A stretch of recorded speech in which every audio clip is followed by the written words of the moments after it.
ಕಾಂಗ್ರೆಸ್ನಲ್ಲಿ ಕುರ್ಚಿ ಕದನ ಡಿನ್ನರ್ ಮೀಟಿಂಗ್ ಕಿಚ್ಚು ದಿನೇ ದಿನೇ ಸಹಜವಾಗಿ ಹೆಚ್ಚಾಗ್ತಾ ಇದೆ. ಇದರ ನಡುವೆ ಎಲ್ಲ ಘಟನಾವಳಿಗಳಿಗೆ ಬ್ರೇಕ್ ಹಾಕೋದಕ್ಕೆ ಹೈಕಮಾಂಡ್ ಕೂಡ ಮುಂದಾಗ್ತಾ ಇದೆ.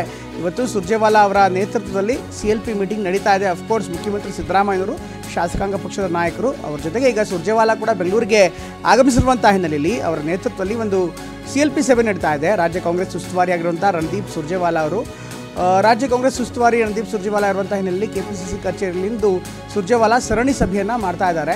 3 ಸಭೆಯಲ್ಲೂ ಕೂಡ ರಣದೀಪ್ ಸಿಂಗ್ ಸುರ್ಜೇವಾಲಾ ಭಾಗಿಯಾಗ್ತಾ ಇದ್ದಾರೆ. ಪಕ್ಷ ಸರ್ಕಾರದ ಜೊತೆಗಿನ ಸಭೆಗಳಲ್ಲಿ ಸುರ್ಜೇವಾಲಾ ಭಾಗಿಯಾಗ್ತಾ ಇದ್ದಾರೆ. ಗೊಂದಲಗಳ ಮಧ್ಯೆ ಮಹತ್ವ ಪಡೆದಂಥ CLP ಮೀಟಿಂಗ್, ಯಾಕಂದರೆ ಸಾಕಷ್ಟು ಗೊಂದಲಗಳಿತ್ತು. ಸುರ್ಜೇವಾಲಾ ಎಲ್ಲ ಗೊಂದಲಗಳಿಗೆ ಫುಲ್ ಸ್ಟಾಪ್ ಇಡ್ತಾರಾ, ತೆರೆ ಎಳಿತಾರಾ, ಅದಿರುವಂಥ ಪ್ರಶ್ನೆ. ಇವತ್ತು ಮಧ್ಯಾಹ್ನ 3 ಗಂಟೆಗೆ KPCC ಪದಾಧಿಕಾರಿಗಳ ಸಭೆ ಇದೆ. ಅದಾದ ಬಳಿಕ ಸಂಜೆ 6 ಗಂಟೆಗೆ ಕಾಂಗ್ರೆಸ್ ಶಾಸಕಾಂಗ ಪಕ್ಷದ ಸಭೆ ಕೂಡ ಇದೆ. ಹೀಗಾಗಿ ಇವತ್ತಿನ ಘಟನಾವಳಿಗಳನ್ನು ಗಮನಿಸ್ತಾ ಇದ್ದರೆ ಕಾಂಗ್ರೆಸ್ ಪಕ್ಷದಲ್ಲಿ ಸಾಕಷ್ಟು ದೊಡ್ಡ ಪ್ರಮಾಣದ ಡೆವಲಪ್ಮೆಂಟ್ಗಳಿದೆ. ಒಂದು ಕಡೆಗೆ ನಿರಂತರವಾದಂಥ ಮೀಟಿಂಗ್ಗಳು, ಇನ್ನೊಂದು ಕಡೆಗೆ CLP ಸಭೆ, ಹಾಗೆ ಪಕ್ಷದ ಸಂಘಟನೆ. ಇದರ ಜೊತೆಗೆ ಬೆಳಗಾವಿಯಲ್ಲಿ ಒಂದು ಗಾಂಧಿ ಭಾರತ ಕಾರ್ಯಕ್ರಮವನ್ನು ಚಾಲನೆ ನೀಡಲು ಒಂದು ವಿಶೇಷವಾದಂಥ ಅಭಿಯಾನವನ್ನು ಮಾಡೋದಕ್ಕೆ ಕಾಂಗ್ರೆಸ್ ಸರ್ಕಾರ ಕೂಡ ತೀರ್ಮಾನ ಮಾಡಿದೆ. ಈ ಹಿನ್ನೆಲೆಯಲ್ಲಿ ಈ ಎಲ್ಲ ಕಾರ್ಯಕ್ರಮಗಳ ಆಯೋಜನೆಯ ಜೊತೆಗೆ ಪಕ್ಷದಲ್ಲಿರುವಂಥ ಆಂತರಿಕ ಸಮಸ್ಯೆಗಳು, ಗೊಂದಲಗಳು, ಇದೆಲ್ಲದಕ್ಕೂ ಕೂಡ ತೆರೆ ಎಳೆಯೋದಕ್ಕೆ ಸಂಬಂಧಪಟ್ಟಂತೆ ಇವತ್ತು ಮಹತ್ವ ಅಂತ ಮೀಟಿಂಗ್ ಇದೆ. ಹೀಗಾಗಿ ಇವತ್ತಿನ ಮೀಟಿಂಗಲ್ಲಿ ಏನಾಗುತ್ತೆ, ಸಹಜವಾದಂಥ ಕುತೂಹಲ ಇದೆ. ರೈಟ್, ಈ ಬಗ್ಗೆ ಇನ್ನಷ್ಟು ಹೆಚ್ಚಿನ ವಿವರವನ್ನು ಕೊಡ್ತಾರೆ ನಮ್ಮ ಪ್ರತಿನಿಧಿ ಪ್ರಸನ್ನ. ಇವತ್ತು ಬೆಳಗ್ಗೆಯಿಂದ ನಿರಂತರವಾಗಿ ಇದನ್ನು ಟ್ರ್ಯಾಕ್ ಮಾಡ್ತಾ ಇದ್ದೀವಿ TV9. ಆದರೆ ಇವತ್ತಿನ CLP ಸಭೆಯಲ್ಲಿ ಸಾಕಷ್ಟು ಪ್ರಮುಖ ವಿಚಾರಗಳು ಚರ್ಚೆ ಆಗುವಂಥ ಸಾಧ್ಯತೆ ಇದೆ. ಅಫ್ಕೋರ್ಸ್ ಎಲ್ಲರೂ ಕೂಡ ಹೇಳ್ತಾ ಇರುವಂತೆ ಪರ ವಿರೋಧ ಚರ್ಚೆಗಳಿಗಿಂತ ಹೆಚ್ಚಾಗಿ ಪಕ್ಷದ ಒಳಗಡೆ ಇರುವಂಥ ಗೊಂದಲಗಳೇನಿದೆ, ಹಾಗೆ ಸಮಸ್ಯೆಗಳಿದೆ, ಅದಕ್ಕೆ ಒಂದು ಸಂಪೂರ್ಣವಾದಂಥ ಫುಲ್ ಸ್ಟಾಪ್ ಪಡುವಂಥ ಸಾಧ್ಯತೆಯನ್ನು ನಾವು ನಿರೀಕ್ಷೆ ಮಾಡ್ಬೋದಾ? ಪ್ರಮೋದ್, ಇವತ್ತು ರಾಜ್ಯ ಕಾಂಗ್ರೆಸ್ ಉಸ್ತುವಾರಿ ರಣದೀಪ್ ಸಿಂಗ್ ಸುರ್ಜೇವಾಲಾ ಅವರು ಬೆಂಗಳೂರಿಗೆ ಆಗಮಿಸ್ತಾ ಇದ್ದಾರೆ. ಬೆಳಗ್ಗೆಯಿಂದ ಸಂಜೆ ತನಕಲೂ ಕೂಡ ನಿರಂತರವಾದ ಮೀಟಿಂಗ್ ಗಳನ್ನ ಆಯೋಜನೆ ಮಾಡಲಾಗಿದೆ. ಒಂದು ಬೆಳಗಾವಿಯಲ್ಲಿ ಜನವರಿ 21ನೇ ತಾರೀಕಿನಂದು ಮಹಾತ್ಮ ಗಾಂಧಿಯವರ ಜೈ ಬಾಪು ಜೈ ಭೀಮ್ ಜೈ ಸಂವಿಧಾನ ಅನ್ನುವಂತಹ ಸಮಾವೇಶವನ್ನ ಆಯೋಜನೆ ಮಾಡಲಾಗಿದೆ.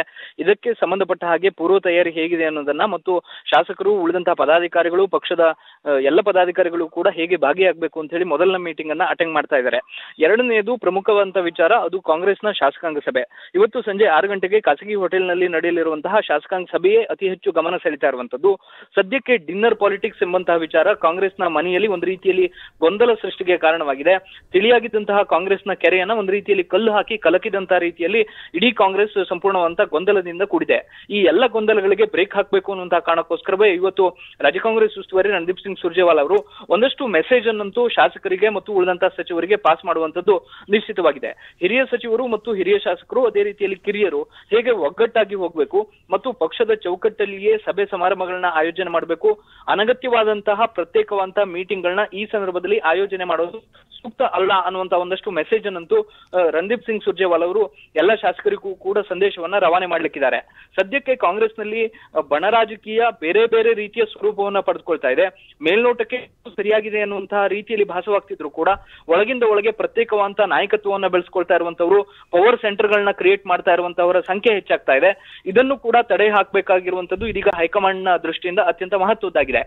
ಒಂದು, ಮುಖ್ಯಮಂತ್ರಿಯವರ ಸುತ್ತ ಇರುವಂತಹ ಅವರ ಆಪ್ತ ವಲಯ ಕೂಡ ಎಲ್ಲೋ ಒಂದ್ ಕಡೆ ಪ್ರತ್ಯೇಕವಂತ ಸಭೆಗಳನ್ನ ಮಾಡ್ತಾ ಇರುವಂತದ್ದು ಅನಗತ್ಯ ಗೊಂದಲಗಳಿಗೆ ಕಾರಣವಾಗ್ತಿದೆಯೇನೋ ಅನ್ನುವಂತಹ ಒಂದು ಮೆಸೇಜ್ ಎಲ್ಲ ಕಡೆ ಕೂಡ ಹರಡ್ತಾ ಇದೆ. ಇದರ ಜೊತೆಗೆ DK ಶಿವಕುಮಾರ್ ಅವರು ಕೂಡ ಅನಗತ್ಯವಾಗಿ ಗಾಬರಿ ಆಗ್ತಿದ್ದಾರೆ ಅನ್ನುವಂತಹ ರೀತಿಯ ಚರ್ಚೆಗಳನ್ನ ಹಿರಿಯ ಸಚಿವರು, ಹಿರಿಯ ನಾಯಕರು ಕೂಡ ಮಾಡ್ತಾ ಇದ್ದಾರೆ. ಅದನ್ನ ಬಹಿರಂಗವಾಗಿ ಹೇಳ್ತಾ ಇದ್ದಾರೆ. ಈ ಎಲ್ಲ ಬಹಿರಂಗ ಹೇಳಿಕೆಗಳಿಗೆ ಬ್ರೇಕ್ ಹಾಕಬೇಕು ಅನ್ನುವಂತ ನಿಟ್ಟಿನಲ್ಲಿ ಕಾಂಗ್ರೆಸ್ ಒಂದಷ್ಟು ಸೂತ್ರವನ್ನಂತೂ ಇವತ್ತು ರೂಪಿಸುವಂತ ಸಾಧ್ಯತೆ ಇದೆ. ಸೂಕ್ಷ್ಮವಾಗಿ ಹಿರಿಯ ಸಚಿವರಿಗೆ ಮತ್ತು ಉಳಿದಂತ ನಾಯಕರಿಗೆ ಯಾವ ಕಾರಣಕ್ಕೆ ಪ್ರತ್ಯೇಕ ಸಭೆಗಳು ಬೇಡ ಅನ್ನುವಂಥದ್ದನ್ನ ವಿಶದವಾಗಿ ಮನವರಿಕೆ ಮಾಡಿಕೊಡುವಂತ ಕೆಲಸವನ್ನ ಸುರ್ಜೇವಾಲಾ ಅವರು ಮಾಡ್ತಾರೆ. ಇದರ ಜೊತೆಗೆ ಪರಮೇಶ್ವರ್ ಅವರ ನೇತೃತ್ವದಲ್ಲಿ ಕರೆಯಲಾಗಿದ್ದಂತಹ SC/ST ಶಾಸಕರ ಸಚಿವರ ಸಭೆ ಬಗ್ಗೆಯೂ ಕೂಡ ಒಂದಷ್ಟು ಗೊಂದಲಗಳು ಮೂಡಿತ್ತು. ಆ ಸಭೆಯ ಅಜೆಂಡಾ ಏನು ಅನ್ನುವಂಥದ್ದನ್ನ ಪರಮೇಶ್ವರ್ ಅವರ ನೇತೃತ್ವದ ತಂಡ ಸಂಪೂರ್ಣವಾಗಿ ಸುರ್ಜೇವಾಲಾ ಅವರಿಗೆ ಮನವರಿಕೆ ಮಾಡಿಕೊಡೋದಕ್ಕೂ ಕೂಡ ತೀರ್ಮಾನವನ್ನ ತೆಗೆದುಕೊಂಡಿದೆ. ಪ್ರಮೋದ್, ಥ್ಯಾಂಕ್ ಯು ಪ್ರಸನ್ನ, ಎಲ್ಲ ಮಾಹಿತಿಗಾಗಿ.